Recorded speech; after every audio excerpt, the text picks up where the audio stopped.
Bueno, muy buenas noches a todos. Muchas gracias por su participación el día de hoy.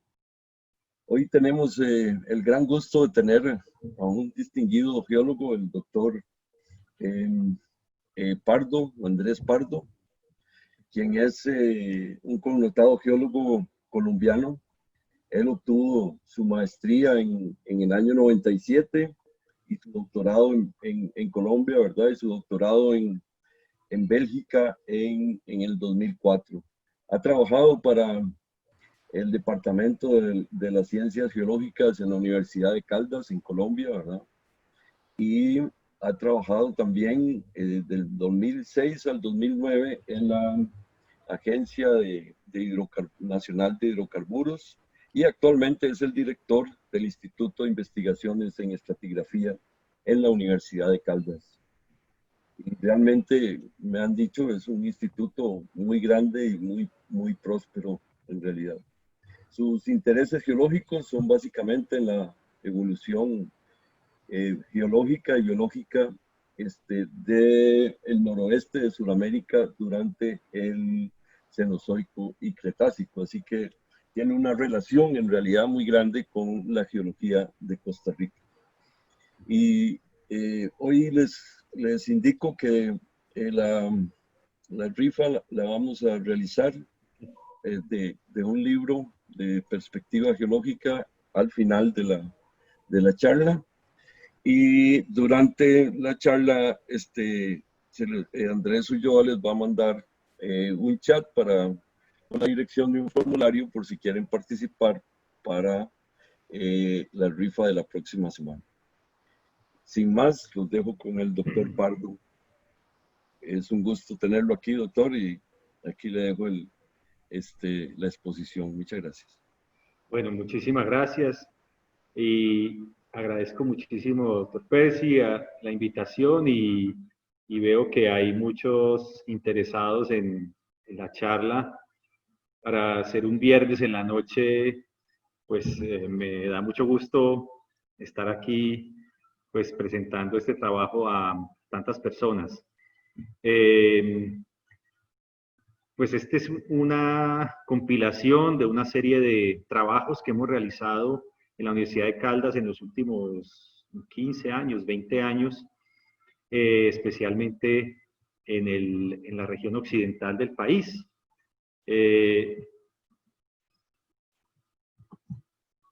Voy a pasar. Bueno, como decía el doctor Percy, el Instituto de Investigaciones en Estratigrafía es un conjunto de laboratorios que fueron creados hace aproximadamente 10 años en la Universidad de Caldas, gracias al auspicio de la Agencia Nacional de Hidrocarburos, y nos ha permitido establecer investigación o crear un grupo multidisciplinario de geólogos especializados en diferentes áreas del conocimiento. Entonces tenemos microscopía electrónica, especialmente micropaleontología y diferentes áreas que nos han dado pues la fortaleza de estudiar áreas pues donde hay problemas complejos. Entonces, más adelante de pronto les hablaré de eso porque hay mucho que decir. Quería como a manera de introducción mostrarles los rasgos geográficos más importantes de Colombia. Como ustedes pueden saberlo, tenemos la cordillera oriental, la central y la occidental, y vemos que estamos ubicados en la esquina noroccidental de Sudamérica, en donde la mayoría de las rocas que conforman el occidente del país son rocas de carácter oceánico. Entonces, si pudiéramos echar el tiempo atrás, toda la margen occidental de Colombia proviene de otros lugares, ¿cierto? Son fondos oceánicos y sedimentos asociados, y nuestra escuela de geología está justamente ubicada como en ese umbral, ese límite entre el oriente y el occidente, lo cual nos obliga o nos motiva a estudiar ese tipo de terreno, ¿cierto? Dentro de los antecedentes, desde los años 80, miren, este es un trabajo del año 88 Jorge Julián Restrepo y Jean-François Toussaint, profesores de la Nacional de Bogotá, que ellos han planteado por primera vez la noción de terrenos geológicos como bloques de diferentes características estratigráficas que se fueron uniendo progresivamente a la margen occidental de Colombia. Y aquí vemos la idea principal de ellos está en que al menos hay dos terrenos, el WAT o el Western Andine Terrain o terreno andino occidental y el Panamá-Baudó-Mandé, terreno Panamá-Baudó-Mandé, como dos elementos geológicos, dos bloques litosféricos que se fueron uniendo a la margen de Colombia, en el caso del WAT al final del Cretácico y en el caso del PBMT al final o en el Neógeno. Pero, por ejemplo, ese tipo de trabajos, pues sabemos que todavía en esa época se estaban desarrollando y algunos de las rocas, pues faltaban muchos, digamos, datos para ser conocidos. Estos eran como los primeros trabajos donde se notaba esa aloctomía.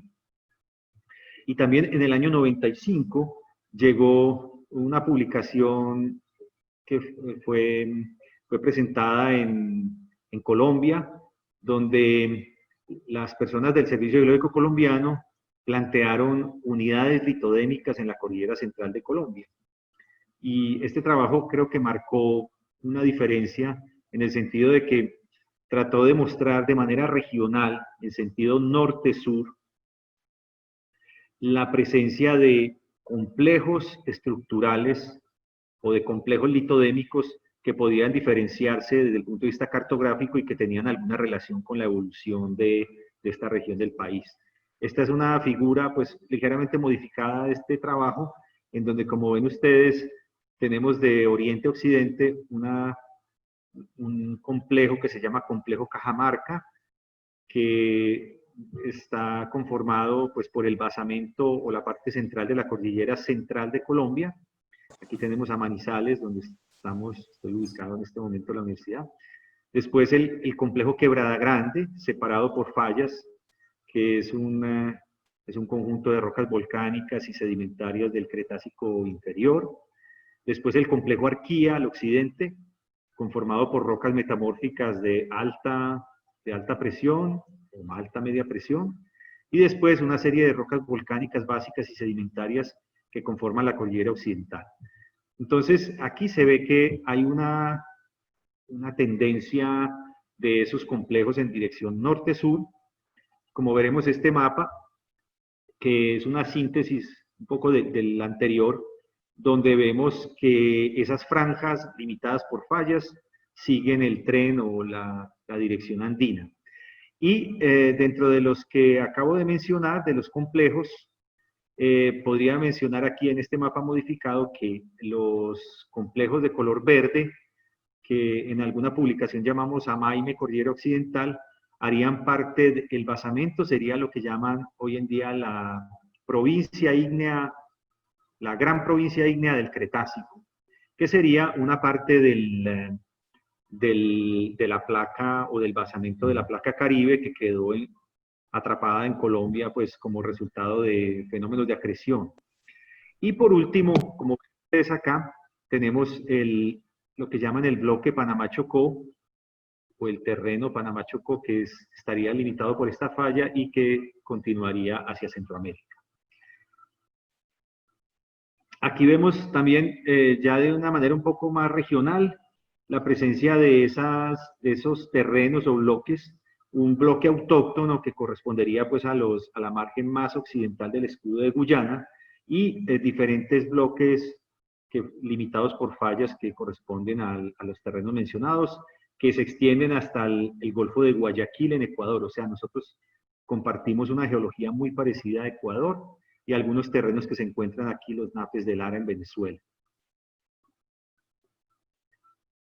Yo les quería mostrar un corte este-oeste en este sector, en donde tenemos básicamente una sección transversal donde vemos los diferentes, de manera esquemática, las rocas que componen esos complejos, Tenemos rocas sedimentarias en color verde claro del Cretácico y del Cenozoico en amarillo.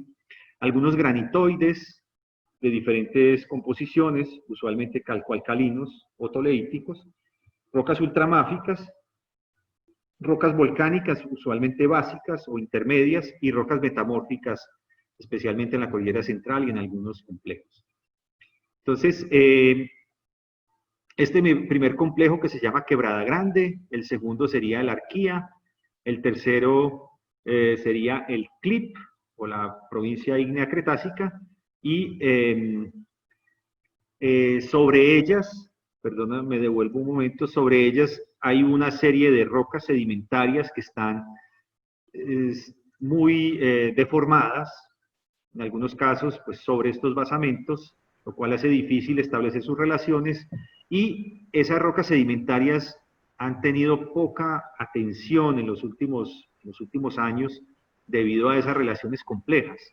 Entonces, lo que nosotros hicimos en la Universidad de Caldas fue tratar de entender y estudiar diferentes lugares donde están aflorando esas rocas y tratar de interpretar las características y su significado. Para hacer esto, entonces, tenemos diferentes herramientas, pues los análisis estratigráficos convencionales, especialmente el levantamiento de columnas en el terreno, la petrografía convencional, la petrografía de minerales densos. También estamos utilizando técnicas como la geocronología detrítica en zircones y petrografía y geoquímica en rocas cristalinas. Y uno de los componentes más importantes del instituto es que hay varias especialidades, varios especialistas en diferentes tipos de microfósiles. Tenemos la palinología, los palinomorfos en general, marinos y terrestres, polen, esporas, dinoflagelados, en fin. Los foraminíferos, calcáreos o aglutinados, amonites, bivalvos, radiolarios y nanofósiles calcáreos. Esto pues hace que tengamos pues una gran, digamos, posibilidad de afrontar los problemas que se presenten en cada uno de estos lugares en rocas sedimentarias y tratar de establecer edades y paleoambientes con todas las herramientas. También recuerdo, dentro de los análisis de procedencia, este gráfico que es famoso de Dickinson, en donde se establece la relación cuarzo-feldespato-líticos y su asociación con eventos, perdón, más que con eventos, con marcos tectónicos sedimentarios.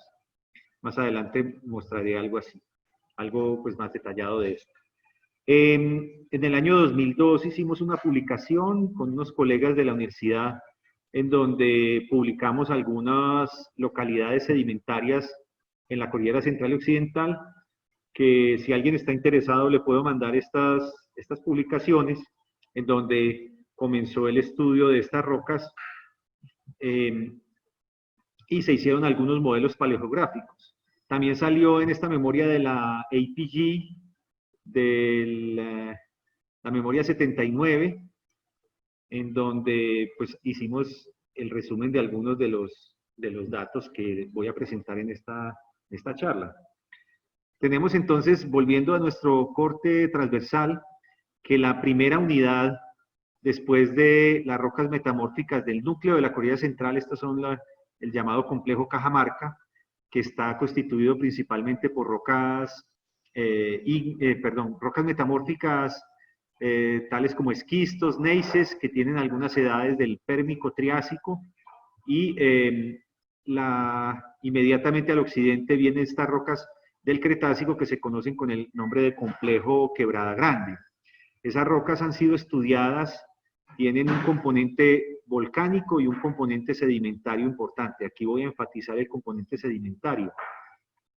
Una cosa que llama la atención en el complejo Quebrada Grande es que hacia el este las unidades son principalmente cuarzosas. Como vemos acá, estos son conglomerados, areniscas y algunas lodolitas de composición muy cuarzosa que parecen estar relacionadas más a bloques continentales, y hacia el occidente las rocas tienden a ser principalmente ígneas, o los sedimentos tienen muchos componentes ígneos.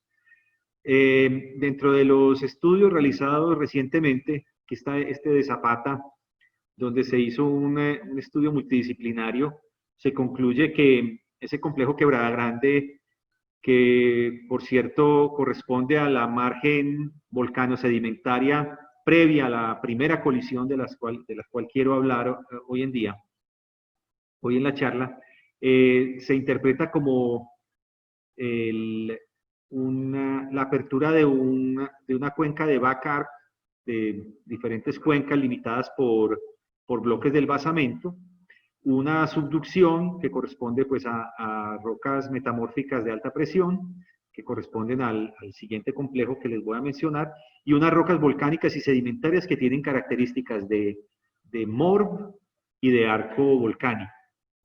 Dentro de algunos de estos depósitos hemos encontrado fósiles como oxytropidoceras en la región de Manizales, que nos indican al menos una edad albiana, aunque en diferentes lugares hemos encontrado fósiles que van desde el balanginiano hasta el albiano. Entonces, quiero mostrar así como de manera esquemática, en un gráfico cronoestratigráfico, el complejo Quebrada Grande lo pondríamos en el Cretácico inferior, y sería una mezcla de rocas básicas, intermedias y sedimentarias asociadas a este tipo de ambientes, de rifts y de arcos volcánicos asociados.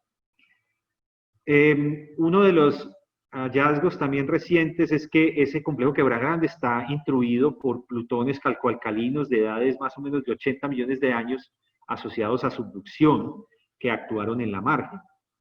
Eso quiere decir que a 80 millones de años en la margen tenía subducción.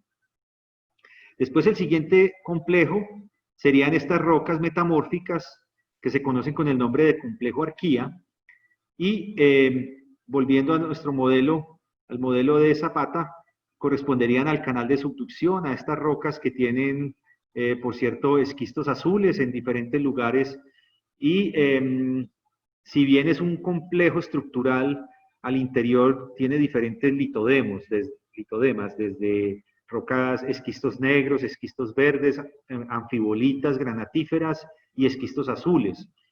O sea, es una unidad relativamente compleja al interior, y que parece estar muy deformada también por efectos de transcurrencia posterior a su formación de fallas de rumbo.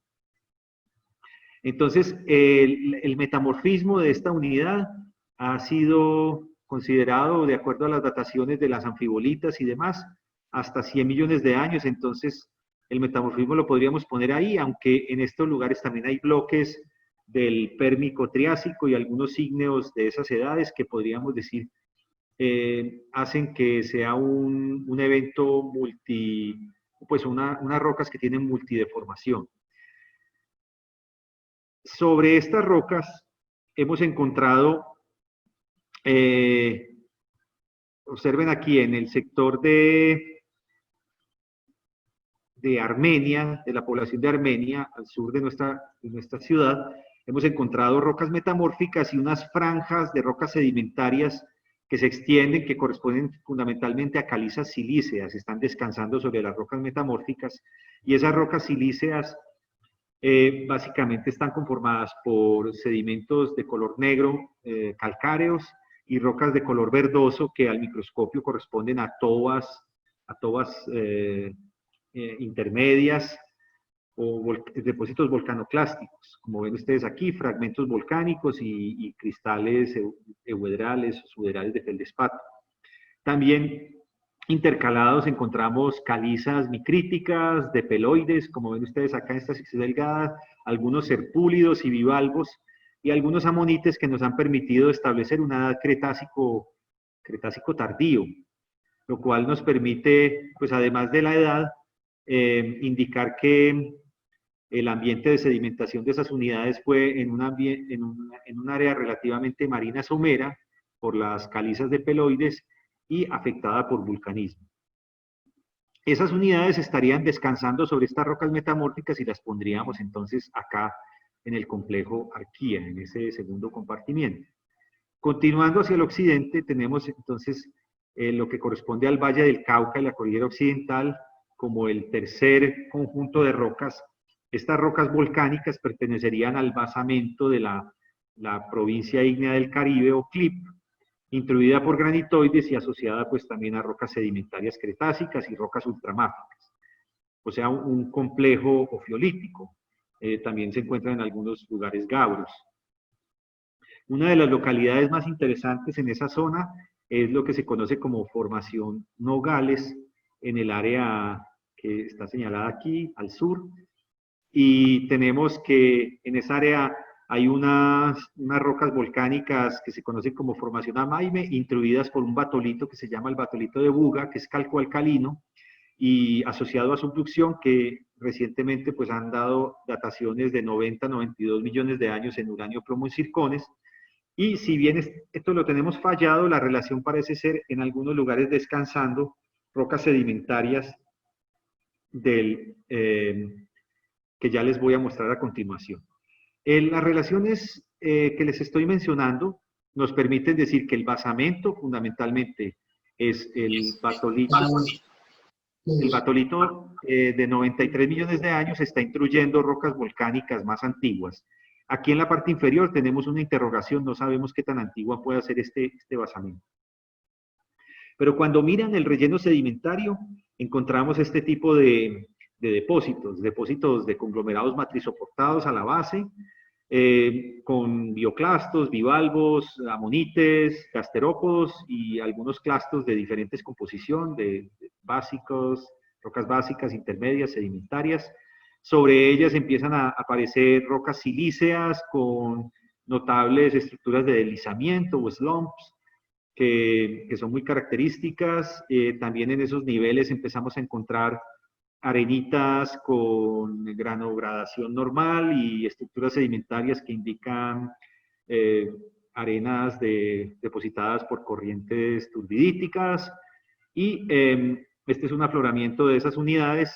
Esta sería pues como la interpretación que podríamos dar de las turbiditas y los depósitos de slump asociados a una margen continental y una pendiente relativamente inclinada en el borde del continente. Desde el punto de vista petrográfico, tenemos que son arenitas inmaduras, conformadas por fragmentos líticos y mucha matriz, micrítica, foraminíferos, feldespatos relativamente bien preservados, cuarcitas, rocas plutónicas y volcánicas. O sea, una fuente mixta.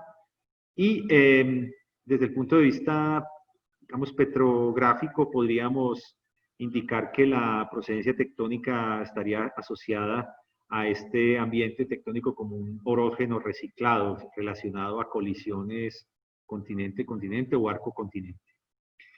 Continuando pues con esta unidad, después de ver la interpretación o el apilamiento de las facies y haciendo un análisis de las asociaciones, hemos encontrado que pasamos de medios de fan delta relativamente someros a talud y abanicos submarinos que nos podrían dar un ambiente como ubicado más o menos donde está la flecha roja.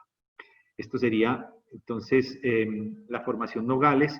Y dentro de los fósiles se han encontrado fósiles muy bien preservados como estos de amonites y bivalvos que nos han permitido establecer una edad Cretácico superior, y por lo tanto aquí la pondríamos la formación Nogales como en esta posición. Recuerden que estas dos unidades son de ambientes relativamente marinos someros a talud continental.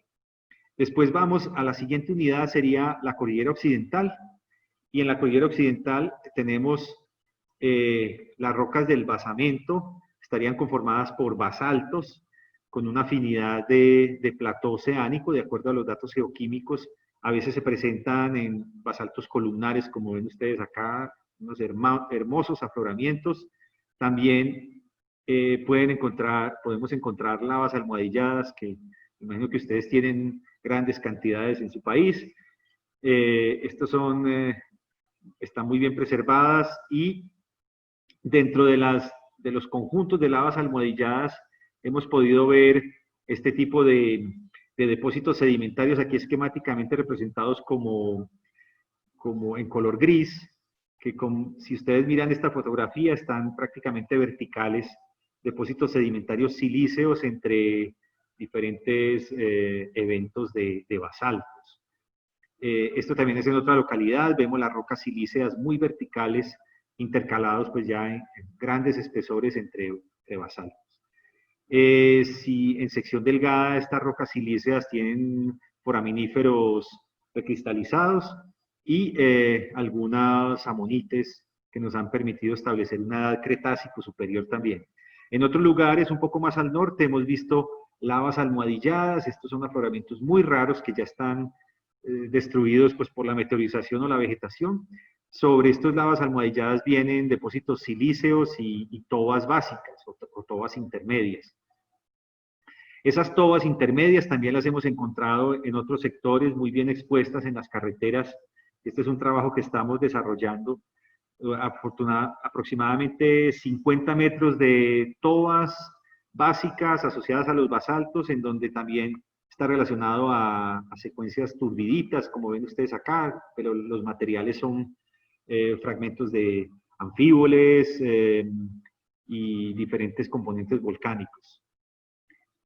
En otro sector muy cercano vemos componentes volcánicos y líticos de diferentes tipos asociados a turbiditas. Entonces, estas son facies muy características de la cordillera occidental. Un poco cerca, pero un poco al norte, vemos una sucesión muy interesante en este sector que se conoce como Puente Umbría o Belén de Umbría, donde tenemos rocas ultramáficas, basaltos, y sobre ellas, aquí en este color, aparece el contacto entre un basalto y las rocas sedimentarias muy meteorizadas. Vale la pena mencionar que estos basaltos están intruidos acá por rocas calcoalcalinas de 80 millones de años, que es importante para establecer las relaciones estratigráficas entre ellas. Porque los basaltos, las edades argón-argón no han dado resultado y entonces ha sido muy difícil datarlos directamente.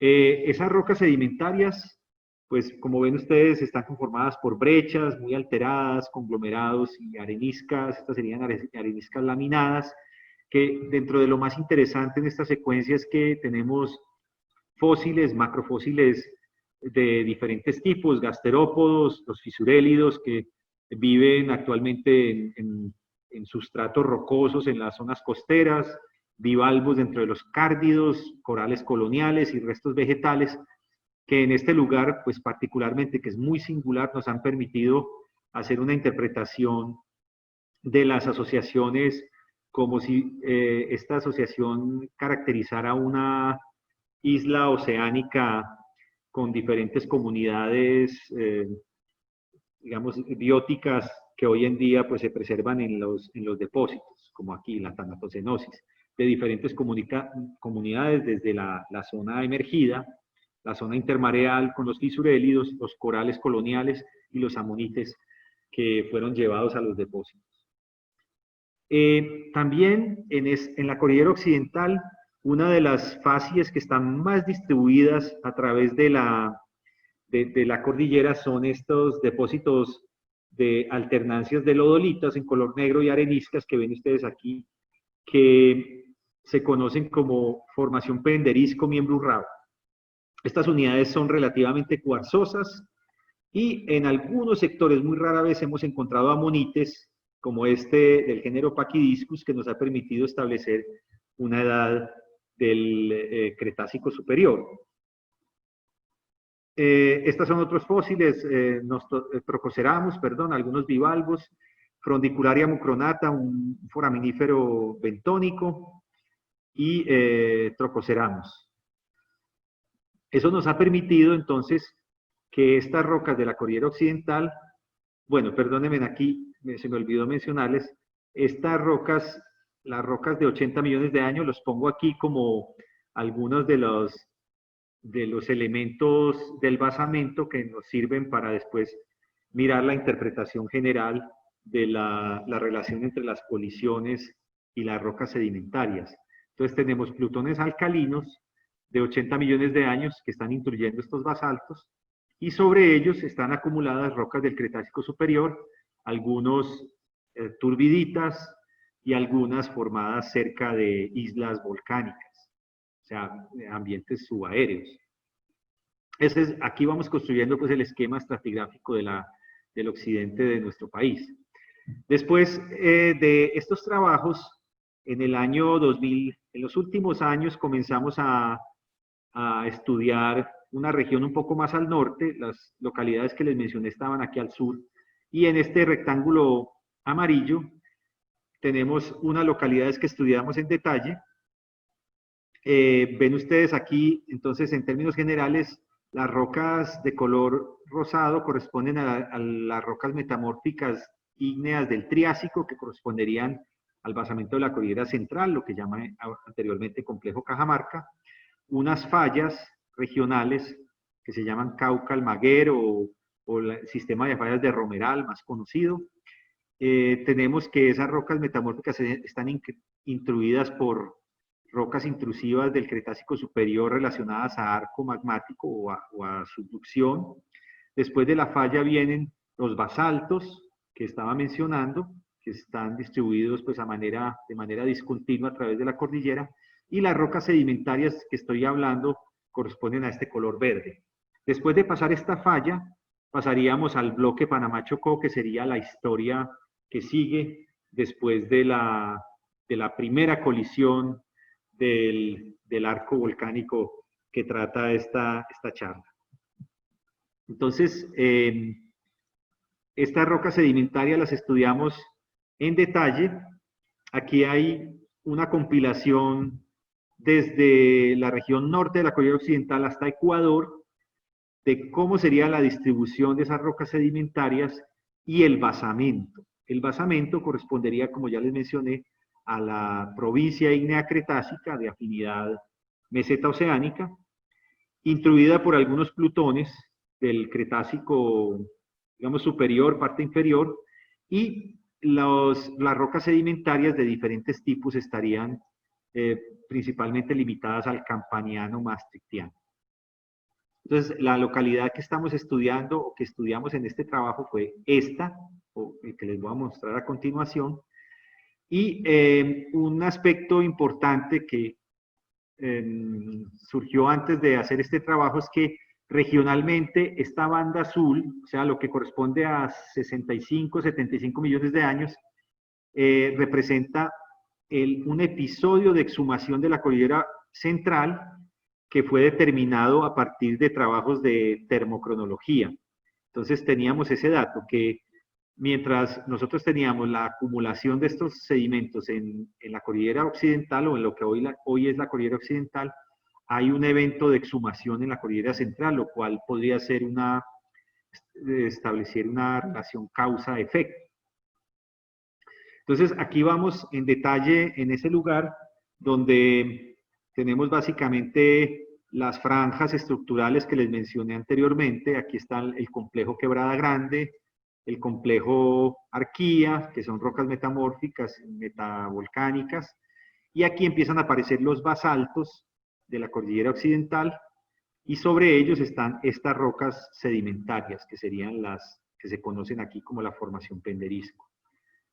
Después vienen otras rocas sedimentarias de grano más fino, o pelagitas, semipelagitas, más al occidente, y este sería fundamentalmente el límite entre el bloque Panamá-Chocó de color naranja y las rocas de la cordillera occidental que les voy a mencionar inicialmente. Esas rocas pues las estudiamos en detalle en afloramiento. Lo primero que puedo decirles es que están muy plegadas, como ven ustedes aquí en los cortes, tenemos pliegues isoclinales muy apretados, fallados, a veces están invertidas, y hay zonas de deformación milonítica, es decir, no es fácil estudiar las características sedimentarias. Vemos, por ejemplo, aquí este afloramiento para que tengan una idea del grado de plegamiento que pueden tener en algunos sectores estas unidades. En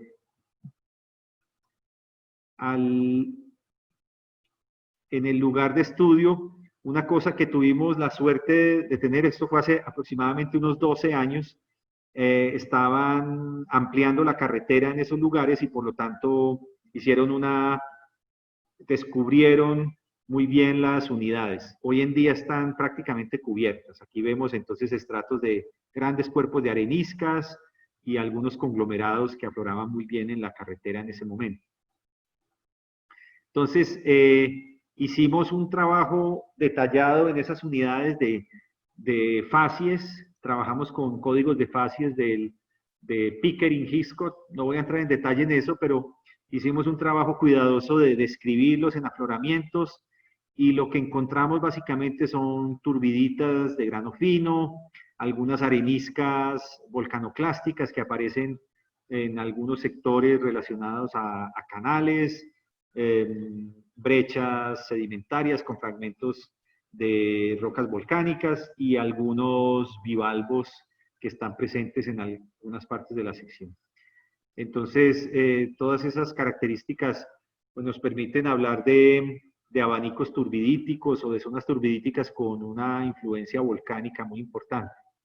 En otros sectores cercanos a esa localidad, vemos que hay facies muy finas de intercalaciones que corresponderían a estas columnas, intercalaciones de lodolitas y arenitas, representando capas individuales de turbiditas, que en algunos sectores se hacen muy conglomeráticas, como ven ustedes aquí, muy arenáceas de grano grueso, que corresponderían de acuerdo a nuestras interpretaciones, a canales submarinos. Entonces, si bien las rocas están muy falladas, se pueden levantar por sectores y hacer interpretaciones paleoambientales relativamente buenas, ¿no es cierto? En otra localidad encontramos, por ejemplo, esta que fue uno de los grandes descubrimientos en la cordillera, en nuestros trabajos de campo.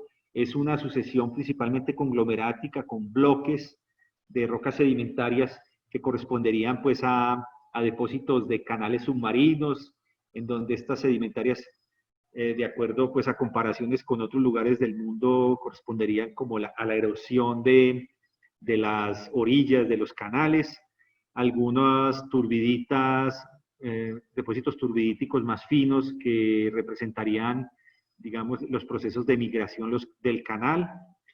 Y toda esta caracterización de los procesos sedimentológicos, pues se hace por primera vez en la Cordillera Occidental, en esta publicación, que salió justamente este año. También aquí vemos algunas secuencias, esta secuencia está invertida, que va progresivamente creciendo hacia el techo, que fue interpretada como estos depósitos de lóbulos turbidíticos que avanzan sobre un área relativamente más profunda, y entonces tiene un carácter grano creciente en tamaño de grano y en espesor de las capas. Hacia el occidente de estos afloramientos empezamos a encontrar que rocas de la misma edad comienzan a desaparecer los cuerpos de areniscas y se hacen muchísimo más pelágicos, semipelágicos. Estos afloramientos tienen solamente cherts y calizas micríticas y algunas lodolitas shales orgánicos, o sea, ya no tienen areniscas. Y de acuerdo a la edad, como les digo, representarían las facies laterales de los anteriores depósitos. Les mencionaba que tenemos pues, especialistas en diferentes grupos de microfósiles. Hicimos numerosos análisis, numerosas muestras, y desafortunadamente muy pocas brindaron micropaleontología. Aquí vemos algunos resultados, los bivalvos, que fueron analizados por un especialista en Norteamérica, en la Universidad de Florida. Nanofósiles calcáreos, encontramos ostrácodos, foraminíferos planctónicos y radiolarios. Pero en general están relativamente mal preservados, aunque la determinación de algunos, como estos, los nanofósiles calcáreos, nos permitieron establecer edades entre el coniaciano y el maastrichtiano. Estos bivalvos corresponden, al parecer, de acuerdo a la clasificación a Madagasseramus del coniaciano. También las rocas tienen ignofósiles, no voy a entrar en detalle en esto, pero es un trabajo que se está realizando en este momento en diferentes lugares de la Cordillera Occidental que nos están permitiendo afinar las características de los depósitos. Algo de la materia orgánica microscópica también que hemos estudiado.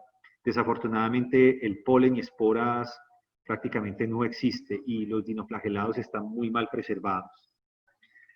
Todas estas características, pues entonces las resumo aquí en diferentes, digamos, esto sería diferentes ambientes sedimentarios de oriente a occidente, en donde los canales principales estarían representando las facies más gruesas y se irían convirtiendo en facies pelágicas hacia el occidente. Dentro de la composición de esas rocas, especialmente las arenitas, vemos que son arenitas feldespáticas, litoarenitas, incluyendo algunas arenitas cuarzosas.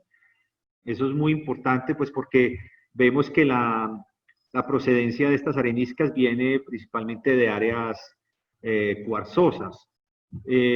Dentro de los conglomerados analizamos 3 niveles de los pocos que hay, donde principalmente dominan los basaltos, andesitas porfiríticas, los cherts y las areniscas, y algunos cuarzos lechosos, y en menor proporción cuarcitas y rocas metamórficas, granitos e ígneas, ¿cierto?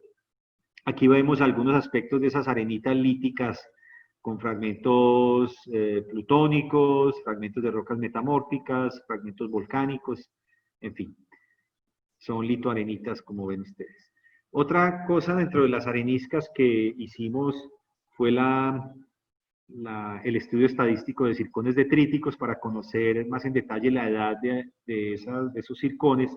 Y lo que podemos ver, como ustedes pueden observar en diferentes niveles estratigráficos, es que hay 2 poblaciones muy bien marcadas. Una cretácica, que correspondería a arcos magmáticos que pueden provenir de la cordillera occidental o central, y un pico que es muy persistente del Pérmico Triásico, que pues sin lugar a dudas procede del basamento de la cordillera central.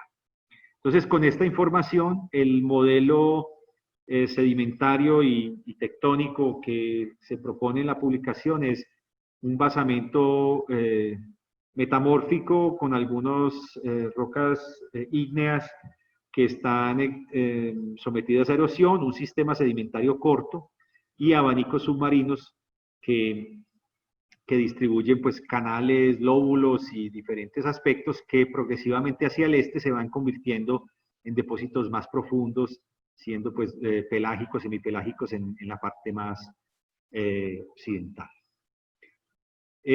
Con todo esto, entonces tenemos que, viendo todos los modelos tectónicos regionales y los depósitos sedimentarios, aquí se plantea un modelo de entre 90 y 60 millones de años. Entre 90 y 80 tendríamos la CLIP o la provincia Caribe con un arco magmático en el sector norte, nororiental, y una subducción doble que está justificada pues por la presencia de magmatismo tanto en los plutones que les mencioné que están asociados a la CLIP y a la margen continental, que progresivamente se fue acercando de manera diagonal, como ven ustedes la flecha de movimiento, y hasta el punto en que esta corteza protocaribe fue consumida en este sector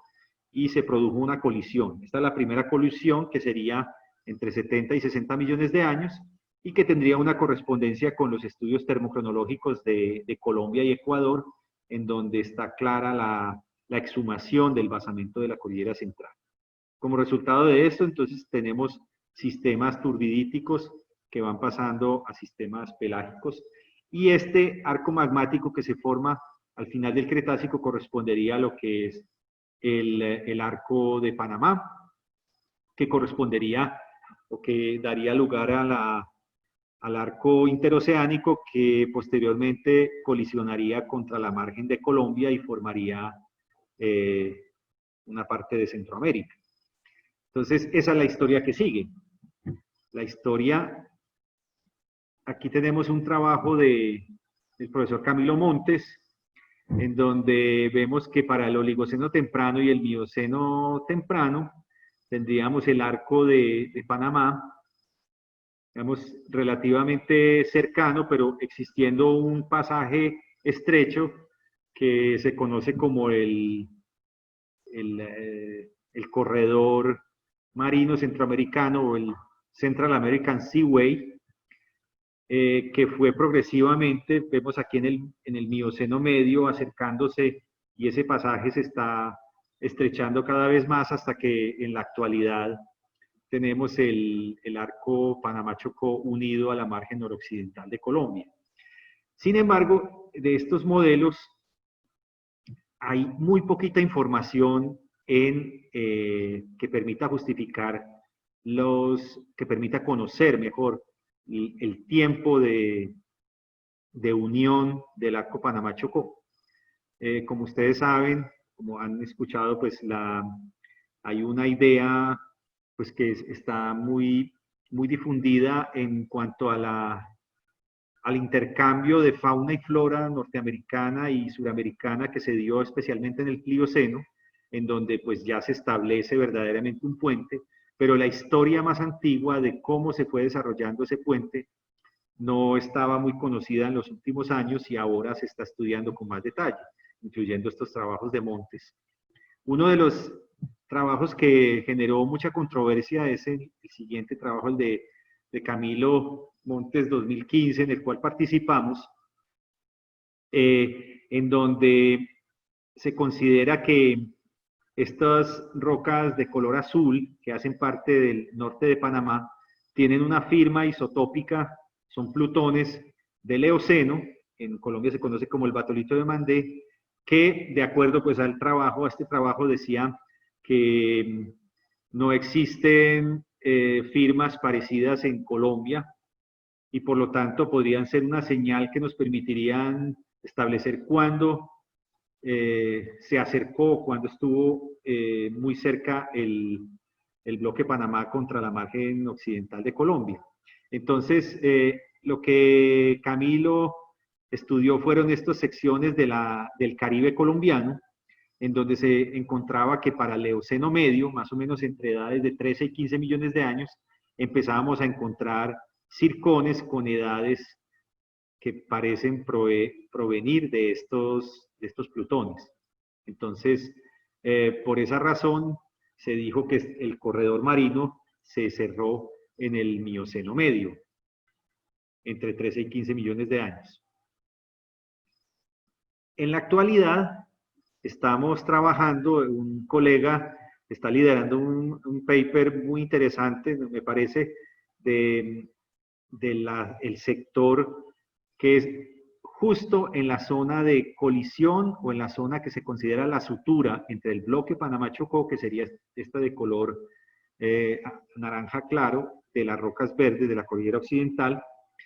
Empezamos a encontrar, de acuerdo a los trabajos cartográficos que empezamos a hacer en este sector, que algunas rocas que se consideraban cretácicas no eran tal, sino eran más del Mioceno.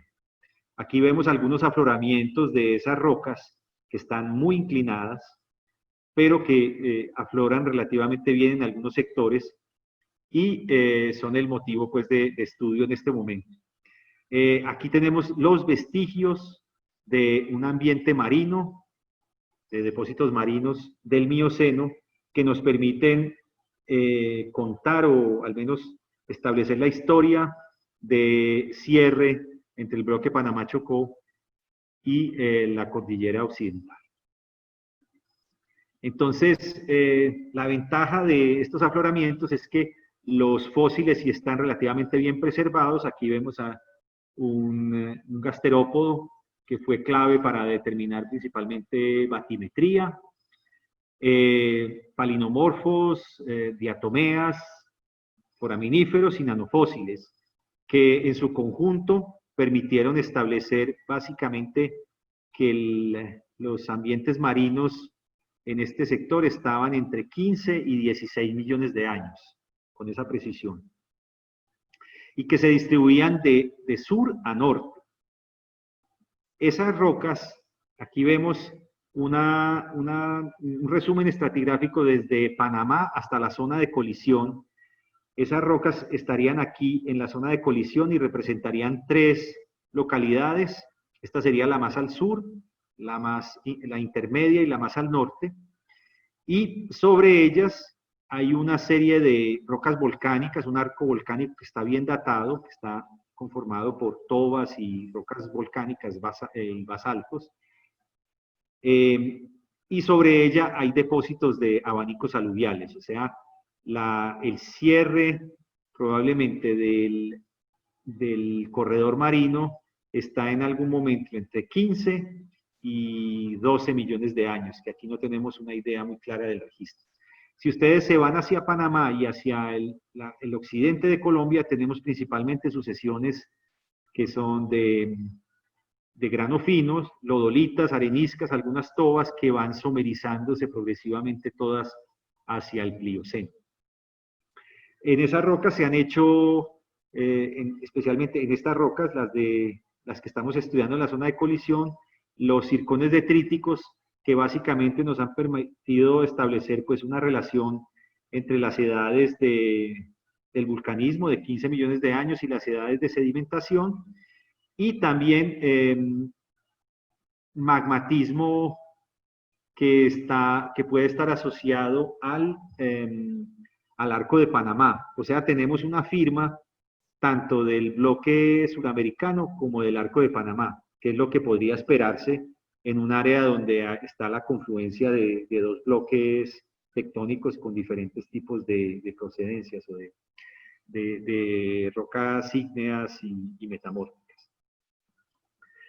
Este es un modelo paleogeográfico del mismo paper que se va a presentar de Felipe Vallejo y colaboradores, en donde se establece cómo sería el escenario paleogeográfico para 15, 16 millones de años, en donde tendríamos un vulcanismo activo en Panamá, una serie de corredores someros entre diferentes lugares en el arco mismo de Panamá, y en la zona de contacto con el norte de Sudamérica, es decir, en Colombia, tenemos las localidades que se van haciendo más profundas hacia el norte, de acuerdo a nuestros datos, que nos permitirían al menos establecer o proponer una historia de que el arco efectivamente se fue cerrando progresivamente de sur a norte hasta la actualidad en donde el arco de Panamá se encuentra cerrándose todavía y en el Golfo de Urabá colombiano, ¿cierto? Entonces, este proceso ha ido progresivamente, el arco de Panamá avanzando hacia el nororiente y todo este corredor marítimo se fue cerrando, como les mencioné anteriormente. Entonces, de las rocas sedimentarias, ¿qué podemos decir sobre las rocas como conclusiones? Sí, como un resumen de lo que les acabo de hablar. Tenemos que de oriente a occidente tenemos las del complejo Quebrada Grande, que se formaron en la margen occidental de Colombia antes de la colección del primer arco. Tenemos ambientes marinos someros y profundos asociados a ambientes de Morb y de Arco de Isla, pues que esto no hace parte de nuestra historia, pero pues por estar aquí cerca de nuestro lugar, a la posición de la universidad, son rocas muy interesantes para entender esa evolución de la margen. Posterior a esos arcos de islas y materiales de fondo oceánico, vienen las rocas sedimentarias acumuladas sobre el complejo Arquía y la CLIP, en donde, como les traté de demostrar, hay ambientes someros al este que se van haciendo profundos al oeste. Tenemos algunas excepciones como la isla oceánica que tenemos en el centro de la cordillera occidental, algunos depósitos pelágicos, semipelágicos y volcanoclásticos asociados aparentemente con la CLIP y con arcos volcánicos relacionados también, asociados a subducción. Y la edad en general es del Cretácico superior, del Coniaciano al Maastrichtiano, aunque como les mostré, la edad es muy difícil de establecer a partir de los fósiles, por probablemente la diagénesis y el grado de conservación de los mismos. En términos de la procedencia, vemos que esas rocas tienen fragmentos de rocas ígneas metamórficas del basamento de la cordillera central y también circones y rocas volcánicas y plutónicas del Cretácico superior que podrían provenir tanto del este como del oeste. Eso todavía no lo sabemos muy bien, que tienen edades de 70 y 80 millones de años. Estos sedimentos, entonces, en este trabajo son los que se relacionan con la colisión de la placa Caribe y un arco asociado contra la margen occidental de Colombia al final del Cretácico. Y la segunda colisión, que son las rocas sedimentarias en la sutura de Uramita, son principalmente siliciclásticas, indican medios marinos que van desde someros al sur a profundos al norte, acumulados entre 15 y 16 millones de años, que evidencian un cierre progresivo de sur a norte del bloque Panamá-Chocó hasta la posición actual en el Golfo de Urabá colombiano. Básicamente eso era lo que les quería mostrar. Este es mi correo y les agradezco muchísimo su atención y su paciencia. Y entonces quedo atento a las preguntas o a cualquier inquietud que tengan respecto a lo que acabo de mencionarles. Muchísimas gracias. No, muchísimas gracias a usted, don Andrés, doctor Pardo. Realmente ha sido una charla fabulosa. La he disfrutado de principio a fin. Y lo mismo, igual están los comentarios, muy positivos. Entonces, podemos pasar a una fase de algunas preguntas. Claro que sí. Alzó la mano, por favor, las preguntas, lo más fácil es si alzan la mano en participantes, ¿verdad? Entonces está don Esteban David López Murillo, por favor. ¿Cuál es su pregunta? Buenas noches, doctor. Buenas noches, Esteban. ¿Qué tal? Bien, por dicho, ¿usted? Muy bien, gracias. Ah, qué bueno, qué bueno. Viera, doctor Pardo, que viendo toda esta historia del Cretácico Superior me llama algo la atención, que aunque ustedes encontraron facies someras, inclusive corales coloniales, no aparece que encontraron ruistas, ¿verdad? Ni siquiera retrabajadas. No, realmente no. De todos modos, esos afloramientos son muy limitados y están muy meteorizados. Entonces, los fósiles están metidos dentro de los conglomerados, como fragmentos. Es decir que o no hemos encontrado los buenos afloramientos o muchos de esos sedimentos se han perdido por erosión. O sea, en realidad son cosas muy raras. Solo hemos encontrado ese afloramiento en la cordillera occidental. Realmente rudistas no hemos encontrado. Ok, entendí. Muchas gracias, doctor Pardo. Con mucho gusto. Don Eric Chichaco, por favor, ¿cuál es su pregunta?